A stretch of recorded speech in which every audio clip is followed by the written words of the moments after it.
নমস্কার, আমি ডক্টর সুদর্শনা পাঁজা মুখার্জি ডেন্টা কেয়ার থেকে বলছি। আজকের আমাদের ডিসকাশনের টপিক হবে একটু রুট ক্যানাল ট্রিটমেন্ট।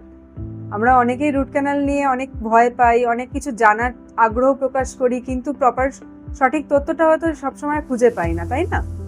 তাহলে আজকে আমরা একটু ডিসকাস করি যে রুট ক্যানাল ট্রিটমেন্ট কি এবং কখন করা হয়। রুট ক্যানাল ট্রিটমেন্ট মেইনলি করা হয় একটা দাঁত, যে দাঁতটা নষ্ট হয়ে গেছে, নার্ভ অব্দি পৌঁছে গেছে, কিন্তু দাঁতের রুটটা স্ট্রং আছে। আমাদের দাঁতটা তো হাড়ের মধ্যে থেকে বেরোয়, সেই হাড়ের মধ্যে যে রুটটা রয়েছে সেটা স্ট্রং আছে, সেটাতে নষ্ট হয়নি, দাঁত নড়েনি। সেই দাঁতটাকে বাঁচানোর জন্য আমরা রুট ক্যানাল ট্রিটমেন্ট করি। কি করি? আমাদের দাঁতে তিনটে পার্ট থাকে, দুটো অংশ শক্ত, একটা অংশ নরম। প্রথম অংশটা কি? এনামেল, যেটা আমরা উপরের সাদা অংশ দেখতে পাই। এবার অনেকের বয়সের সঙ্গে সঙ্গে দাঁত থাকতে থাকতে দেখবেন ইয়েলোই স্টোন এসে যায়।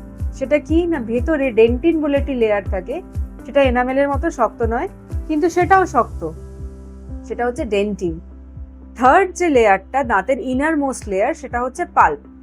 সেটার মধ্যে দাঁতের সব রকম রক্ত, মাংস, নার্ভ, ব্লাড ভেসেল সব থাকে। যখন এনামেল বা ডেন্টিনের মধ্যে দাঁতের ক্ষয়টা সীমিত থাকে, তখন যেহেতু ওখানটা আশপাশটা শক্ত, সেইখানে একটা ফিলিং করে দিলে আশপাশটাও শক্ত, ফিলিংটাও কিছুক্ষণের মধ্যে শক্ত হয়ে যায়, পুরো জায়গাটা সিল হয়ে যায়।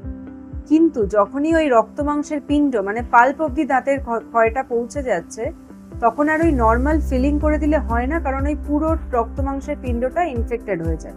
তখন যেটা করতে হয়, ভেতর থেকে পুরো ইনফেক্টেড পার্টটা বার করে দিয়ে ভেতর অব্দি ড্রেসিং দিয়ে কিছুদিন রাখা হয়, পুরো ইনফেকশন কমে গেল, তখন ভেতর অব্দি ফিলিং করে উপরে একটা ক্রাউন লাগিয়ে দেওয়া হয়। কেন লাগানো হয়, কেন করা হলো এটা?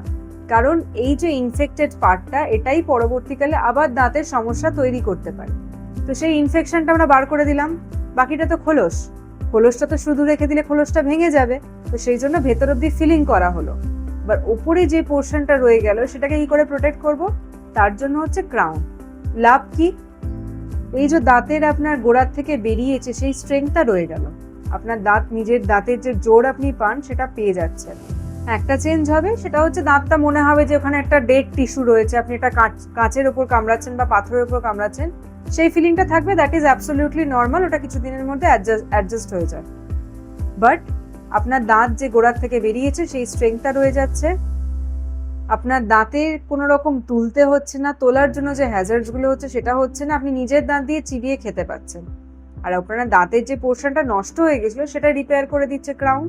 বা পরবর্তীকালে যাতে আপনার দাঁতটা ভঙ্গুর হয়ে গেছে, সেটা যাতে নষ্ট না হয়ে যায়, ভেঙে না যায়, সেটাও প্রোটেক্ট করছে ক্রাউন। তাহলে অলওয়েজ এটা দাঁত তোলাচ্ছে বেটার অপশন। এবার আপনাদের মনে হতে পারে, বাবারে এত খরচা করব, কিন্তু এইটা ভাবুন যে এই খরচাটা আপনি করছেন লাইফ টাইম আপনার দাঁতটাকে সেভ করার জন্য। সেইটুকু খরচা করা বেটার নয় কি, রাদার দ্যান দাঁত তুলে ফেলে বাকি দাঁতগুলোকে হার্ম করা?